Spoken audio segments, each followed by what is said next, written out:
Welcome to another episode of Focused on Christ, where we are passionate about exalting Christ and equipping the church. I'm Mike Crump here with Pastor Nathan Smith. Nathan, how are you today? Good. How are you, Mike? I am doing well. In our last episode, we discussed the prophet Habakkuk's complaint to God about using evil men to punish Judah. And this week is the first of a two-part look at the prophet Ezekiel, who is writing while he's in captivity. And he begins his book with a really intense vision. Okay? But before we get to that, Nathan, have you ever had one of those weird dreams, like vivid dreams that you wake up thinking that... It's a little bit of a scary question. Yeah. I mean, usually after Domino's Pizza, but who doesn't? Yes, right? I get it. Yeah, I get it. I grew up in East Africa, and actually there was a time when I was 7 years old, my whole family were in Dodoma, which is central Tanzania, and we all got malaria, except my sister. My sister did not get it. But my parents, me, we got it really bad, and I was laying there with what's called +3 malaria right before it goes to the brain. Very, very serious. And I kept having really vivid hallucinations. Yeah. So I remember them to these days. Yeah. It's viral temperature-induced hallucinations. That's amazing. Never done drugs, but it might be similar. I don't know. It was quite interesting. Oh, man. Yeah. But nothing as glorious as about what we're about to read. Okay, yeah, that's true. I think mine involved growing up. I had a bunch of vivid clown dreams for some reason. I think Who doesn't? I mean, it just scared me half to death. So that's a little into my psyche right there. Okay. Well, with that said, let's go into... There's an entire medical designation of people who have fear of clowns. I know. It's just, it traumatized me. Oh, my. Now, I do have one question, because we see in the Bible there seems to be a distinction between dreams and visions. Mm-hmm. Is it just the means in which they are brought about, like one's when you're asleep and one's when you're awake? Yes. Okay. I think that is the clearest designation. I think it's also important to realize that they are anomalies. These are not normative. So people who think that dreams and visions are normative have to be very careful. Yeah.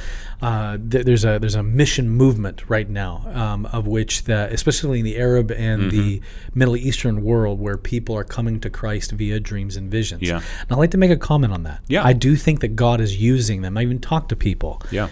But I know this is a bit of a tangent, Mike. I'm sorry. No, that's fine. But dreams and visions, what it is people are not getting saved through the dream and vision. It's people having a dream and waking up, and they're like, I was reading my Quran, and there was a cross, and the cross fell on the Quran and obliterated it.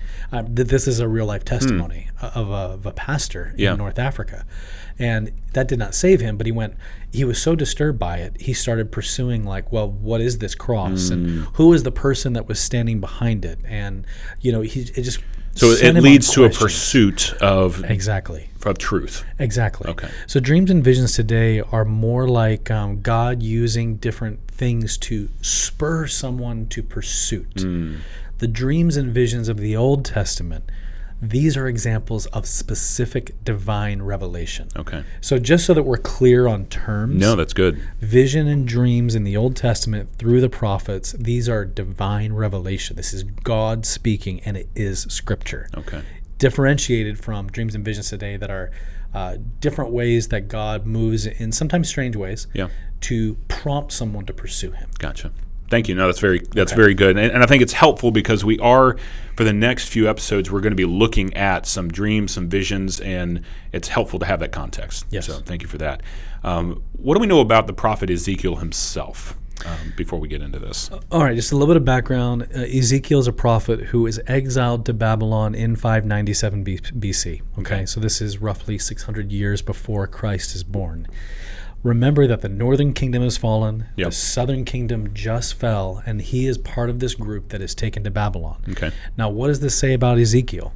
Usually they exiled upper echelons of society, nobility, tradesmen. They were trying to displace anybody who had any authority or power or influence, so that the nation couldn't rise up again, right? Displace the leaders, and they can't, nothing else can happen. Maybe that was Ezekiel's background. We're not fully told, but he is exiled nonetheless at a momentous moment of tragedy in Israel's history. Okay. There's lots of confusion. There's a lot of hopelessness.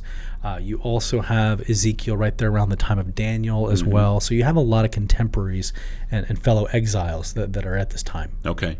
Another thing that I've noticed in Ezekiel is a lot of specific dates. I mean, like on the 3rd week of this month, and it just very specific in multiple places. Yeah. Is there a reason for that outside of just being a historical, note? I do think that what God is communicating is that he is aware of the times and the seasons, the days and the years, and even just the promises of exile and bringing his people back and hope. It's like, this is not something that God has forgotten. Like, yeah, one day I'll get around to Gotcha. it. It's more like there's going to be a day, and I've already penciled it. I've already written it with permanent ink in my calendar. Yes. Like, it's going to happen, and on this day.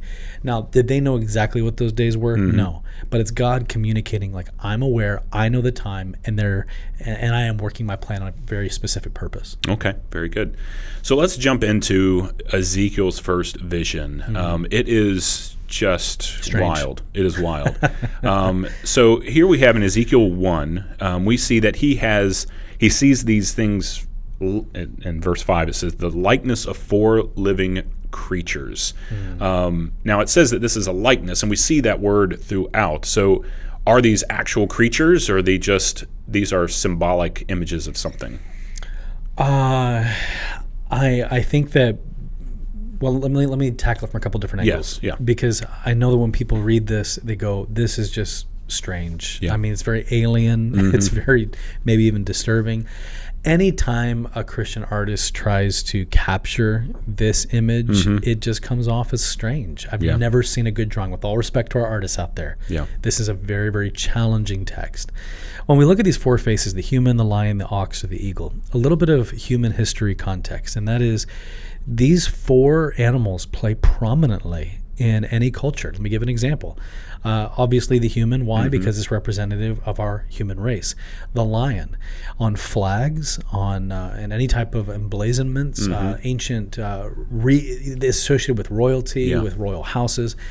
Even England, their crest of arms has a lion on it. If you the Ishtar gates from Babylon are animals with heads of lions. So lions are viewed as regal, powerful.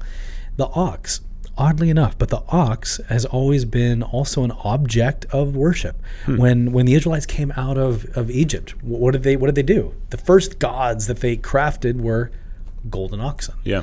And then when we have the high places in the north and the south, what did they craft? Oxen.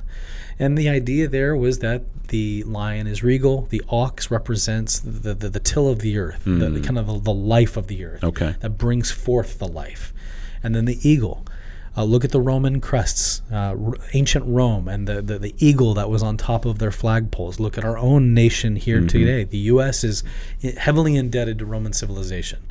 Our civilization is more indebted to Rome than any other. And the crest is the eagle. In America is the eagle. It's that idea of that heavenly being that represents agility, swiftness, and even wisdom. So you have these different images that not only from Ezekiel, but are very prominent throughout broad human history. Now, what do we look at these things? Are they literal? I'm a little bit dependent on the hour of the day for this. So I think that the scriptures, from an interpretive note, Mike, we always read them literally unless it demands allegory or comparison, either textually, grammatically, or we can honestly say at times we're just not sure. What we do know is this. Scripture gives us these images to communicate they have likeness to humanity. That means they're autonomous and that they are beings with a sense of self-existence. What is that word I'm looking for? A sense of they're truly alive. They're not just an animal without a soul. There's a specific word. I can't think of the word either. So it's a human. And then the lion, a regalness, a power. And then the ox. I mean, these are literal. And the ox is powerful and strong. And the eagle, this is a heavenly being. 4 wings. The soul's like a calf's foot. These are fantastical creatures. It says they did not move unless the Spirit moved them. It means they are completely under the thrall, in the good thrall, if you will, of God. They are not gods themselves. These are not part of a divine pantheon. They are under the Holy Spirit. They're under the God that they are carrying. And the living creatures darted to and fro like the appearance of a flash of lightning. There is something truly supernatural and extraordinary about them. Yeah. Instead of getting caught up in the weirdness of it, I think that one of the critical things that we must read is that Ezekiel is describing the indescribable. Let me put it this way. If Ezekiel can dare and barely describe the beings that carry the throne of God, because it's so majestic, it's so fantastical, it's so beyond anything he ever knows. If that's what the servants of the divine God are, then who is our divine God? Yeah. Like, imagine him. How much more of a scope of majesty is he? In essence, is it a means of, when we see this and God is revealing this to Ezekiel, it's almost kind of shakes us a little bit to that point of saying, this is something otherworldly that you're looking at. Yes. This is something totally other, beyond yourself. Yes. And so there is almost an emblazonment of this image in the mind of Ezekiel and then the people of, this is grand, this is massive, this is holy, and it's just helps, as we'll see with Ezekiel, it just helps him continue on in the prophetic word and what he's doing, and in the people to endure, because they know that this is the heavenly reality. Yes.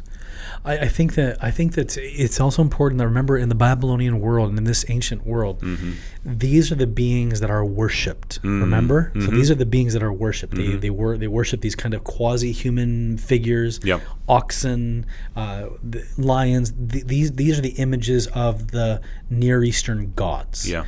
There's also a subtle polemic, basically like a speech against the times of his age, where he's like, you guys think these are the ones to worship.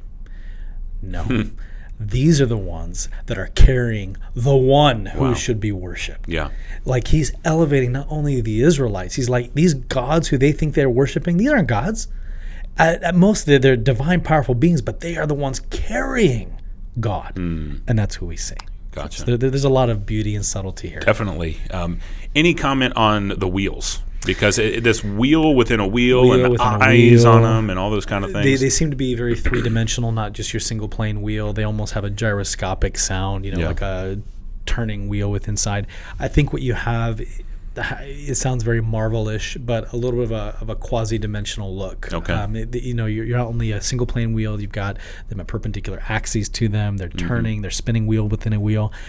All of this to describe that Ezekiel's seeing this and is like, what is that? It looks like this. Yeah. It kind of is this. It moves in this way. It can go this way and that way. Yeah. Exactly. But he's never seen anything like this. This is totally, like you said, otherworldly. Now, then we get to the expanse. And I think this is a beautiful reality here at the end of Ezekiel 1. And above the expanse, over their heads, there was the likeness of a throne, in appearance like sapphire, and seated above the likeness of a throne was a likeness with a human appearance. Is this a picture of the throne room of heaven, or obviously something divine, a divine throne room? Yes. In essence, imagine the creatures as the ones who are the bearers of the throne. Okay. So is this like, when you see in movies and things like that, you got the regal guard, they're coming through, and the people carrying the throne through the streets and that kind of thing? Yes. And it's important to remember that in ancient times, the people who carried the throne had to be incredibly trustworthy and were often some of the closest advisors to the king, because if you're going to trust him with that proximity to you, the people traveling immediately around your party were also some of the ones who were the most close to the king, spent time with. Anyways, so what you have is this image of these divine creatures pulling, carrying the throne of God. And the throne of God is pictured as an expanse, which is actually, again, paradoxical. Because when you think about a throne, you're thinking of a specific concrete image on something that is tangible, and it's a fixed object in space and time. Yeah. But this thing that they're carrying is not described as a fixed point in time. It's actually described as an expanse. It's almost like you're looking at the throne, and it's almost like a window into eternity. It's like a window into some sort of grand view of God, and it looks like sapphire, and there's a rainbow, and there's a bow, and then there's someone that's in human appearance, but we don't exactly get his features. He's so transcendent and glorious. We just get this outline of him. Would this be a Christophany of sorts, or is this more? I wouldn't be dogmatic about it. Okay. I would say it's a good possibility. I tend to layer things in. We're certain. It's probable. Yeah. It's possible. It's unlikely. You kind of like range it on a spectrum. I put this more in the possible category. Okay. Maybe probable, because the only person within the Trinity that has human-like characteristics. Human-like characteristics, or specifically not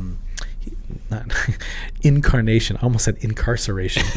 No, wrong word. It's the only member of the Trinity that incarnated Yeah. And has any flesh and blood. And so I would say there's a possibility, probability it's Christ. Okay.